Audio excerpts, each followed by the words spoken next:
trend in North Korea's economic policy is not new and is consistent with North Korea's policy of reinforcing central control across all realms of society. For the last few years, going back to the months following the collapse of the Hanoi summit in 2019. The trend we have seen in recent years, particularly after the country sealed off its borders in early 2020 to prevent a COVID outbreak, is that North Korea is reinforcing central control over the economy as well. For example, in managing national resources, restricting market activities, and limiting trade channels. And so at any rate, I would say that reinforced central control is a stumbling block to Kim's economic reform initiatives. Kim Jong-il tried something similar.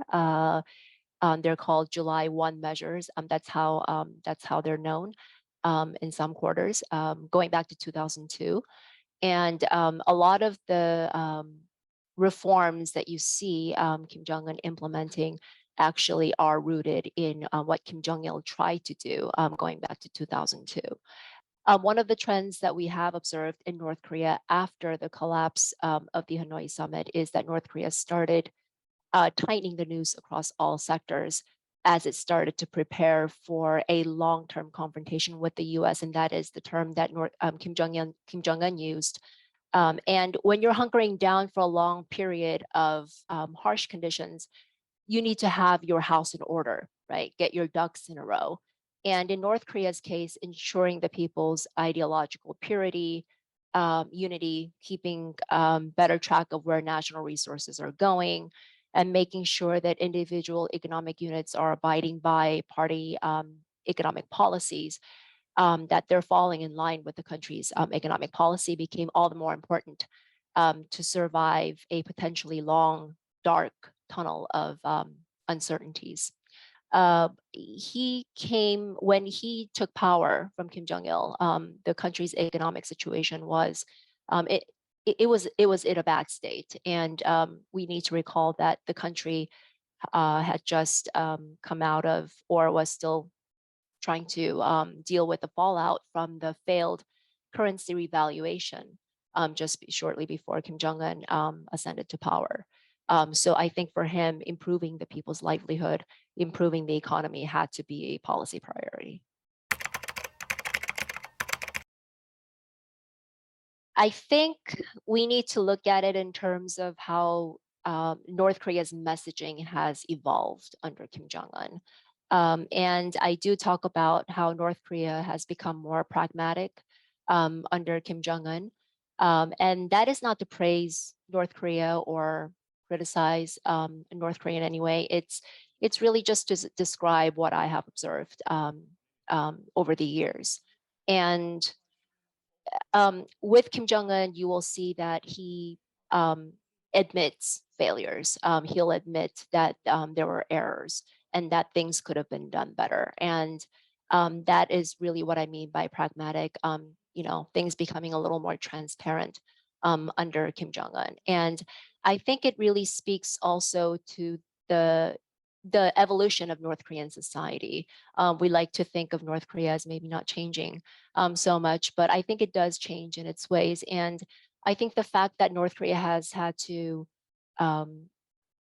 implement changes, bring changes to its propaganda, speaks to how the society has evolved, how the people, that they can't be persuaded by the old propaganda tactics that they used before, like, for example, comparing Kim Il-sung to a deity, for example.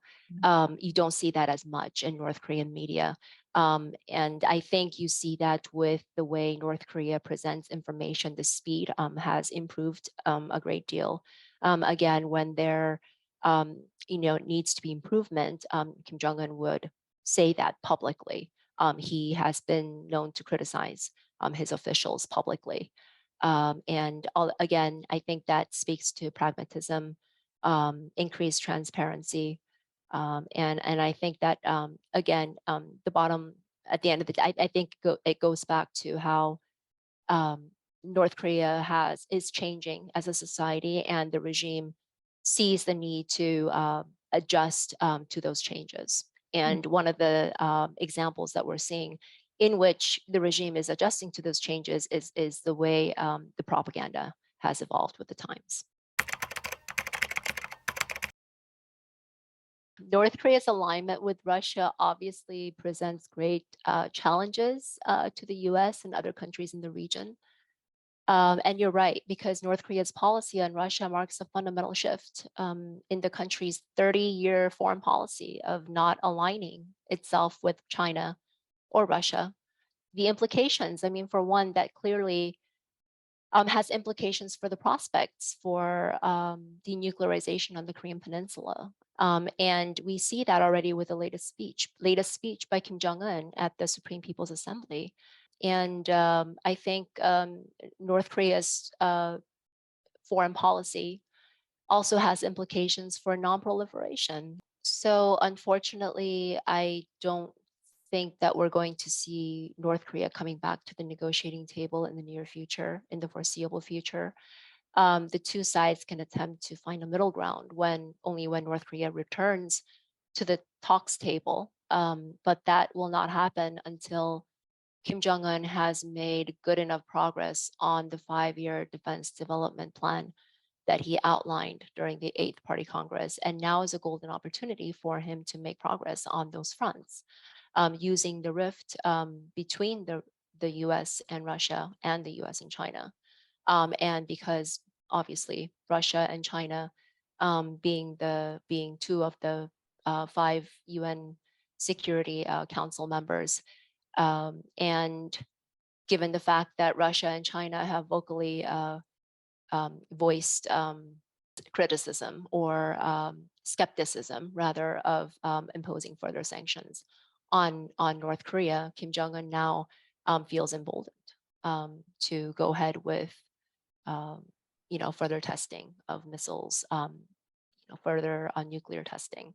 I do think that North Korea will eventually come back to the negotiating table because it ultimately needs to have a deal with the US for its for security assurances. That said, it has made it pretty clear that it will not, the terms of an agreement will be different. Will have to change compared to what they were willing to agree to during the Hanoi summit. So I think when they do return to the talks table, we are going to have to see it will be a much more difficult negotiating process.